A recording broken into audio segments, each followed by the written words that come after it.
ইরানের রাজধানী তেহরানের আকাশ ২৮ ফেব্রুয়ারি ছিল অন্য দিনের মতোই স্বাভাবিক ও নীরব, কিন্তু সেই নীরবতার আড়ালেই চলছিল এমন এক সামরিক পরিকল্পনা যা মধ্যপ্রাচ্যে শক্তির ভারসাম্যই বদলে দিয়েছে। সেদিন ইসরায়েলের কয়েক মিনিটের এক ঝড়ো হামলা কেড়ে নেয় ইরানের সর্বোচ্চ নেতা আয়াতুল্লাহ আলী খামেনির দীর্ঘ রাজনৈতিক অধ্যায়। ইসরায়েলের ওই হামলার পরই মধ্যপ্রাচ্যে শুরু হয় যুদ্ধ, আর এই যুদ্ধের ৬ দিনের মাথায় প্রকাশ পেয়েছে কিভাবে হত্যা করা হয় খামেনিকে।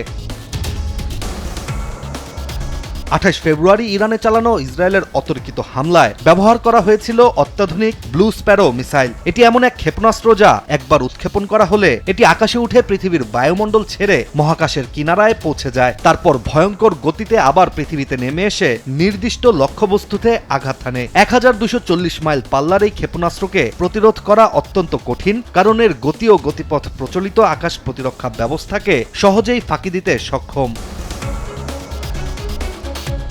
ইসরায়েলের দাবি অনুযায়ী ইরান হামলার পুরো অভিযানের নাম ছিল অপারেশন এপিক ফিউরি, আর কয়েক বছর ধরে গোপনে পরিকল্পনা করা এই অভিযানের চূড়ান্ত ধাপ শুরু হয় এক অদ্ভুত ছলনার মাধ্যমে।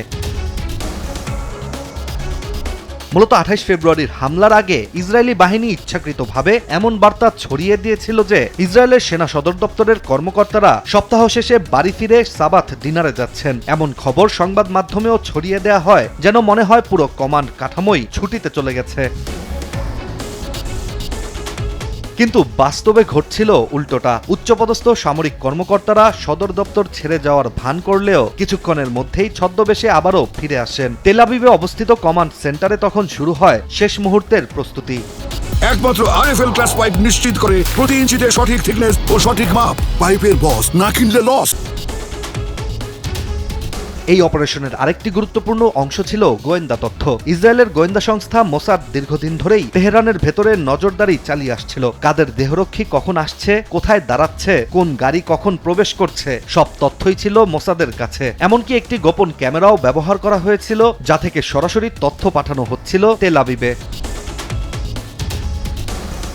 ২৮ ফেব্রুয়ারি সকালে ইরানের শীর্ষ কর্মকর্তাদের একটি বৈঠকের খবর আসে। বৈঠকটি হওয়ার কথা ছিল তেহরানের কেন্দ্রস্থলে অবস্থিত পাত্তর স্ট্রিটের একটি কম্পাউন্ডে, যেখানে উপস্থিত থাকার কথা ছিল ইরানের সবচেয়ে ক্ষমতাধর সামরিক ও রাজনৈতিক নেতাদের। আর ওই বৈঠকে উপস্থিত হতেই গভীর ভূগর্ভস্থ বাংকার থেকে বাইরে আসেন আয়াতুল্লাহ আলী খামেনি।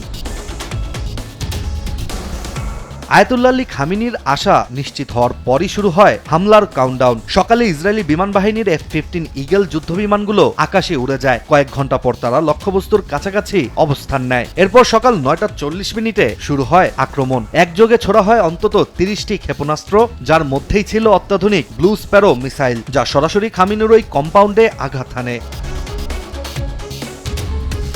ভয়ঙ্কর ওই হামলার সময় ইসরায়েল আরও একটি কৌশল ব্যবহার করেছিল। সে সময় কম্পাউন্ডের আশেপাশে প্রায় ১ ডজন মোবাইল টাওয়ার অচল করে দেওয়া হয়, যাতে নিরাপত্তা বাহিনী কোনো সতর্কবার্তা পেতে না পারে। একই সময় ইসরায়েল এবং মার্কিন যুদ্ধকক্ষের মধ্যে সরাসরি যোগাযোগ রাখা হয়, যাতে ইরানের প্রতিক্রিয়ার উপর ভিত্তি করে মুহূর্তের মধ্যেই সিদ্ধান্ত বদলানো যায়। ইসরায়েল এই অভিযানের পেছনে মূল কারণ হিসেবে উল্লেখ করেছে ইরানের দ্রুত এগিয়ে চলা পারমাণবিক কর্মসূচি এবং ব্যালিস্টিক ক্ষেপণাস্ত্র উৎপাদনের বৃদ্ধি। ইসরায়েলের দাবি, ইরান নিজেদের পারমাণবিক স্থাপনাগুলো এত গভীরে সরিয়ে নিচ্ছিল যে প্রচলিত অস্ত্র দিয়ে সেগুলো ধ্বংস করা ক্রমেই কঠিন হয়ে পড়ছিল। এভাবেই মুহূর্তের হামলায় আয়াতুল্লাহ আলী খামেনিকে হত্যা করে ইসরায়েলি বাহিনী। ইশতিয়াক হোসেন, দেশ টিভি।